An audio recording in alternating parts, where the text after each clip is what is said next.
Investigating.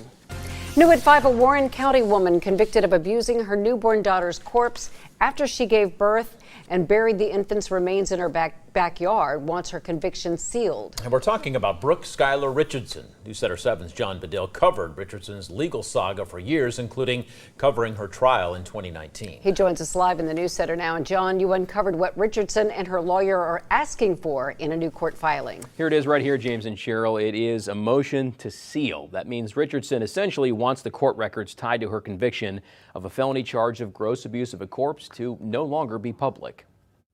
The case against Brooke Skylar Richardson made national headlines. It started in 2017 when she was 18 and a senior in high school. At the end of a 2-week trial in 2019, a jury acquitted her on the most serious charges against her, including aggravated murder. She was only convicted on the least serious charge she faced, gross abuse of a corpse. And now Richardson wants records of that case removed from the public view. She's making the request with her lawyer in this new court filing. Richardson secretly gave birth to her baby girl inside her family's home, then buried the infant's body in her backyard at her house in Carlisle. Those were the two facts prosecutors and her defense team agreed on during her trial. What happened between the birth and burial was at the center of arguments in court. Prosecutors said the baby was born alive and Richardson murdered her daughter.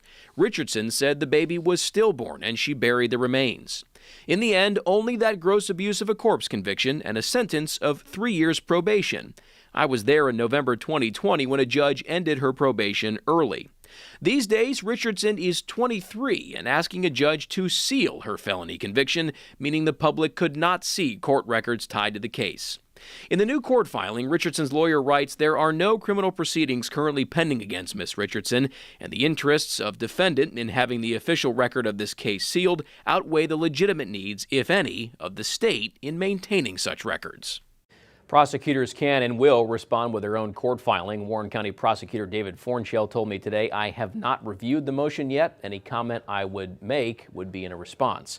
So far, the judge in this case, who oversaw Richardson's trial, sentenced her and released her from probation early, has not ruled on this motion yet, but when he does, we'll let you know what he decides.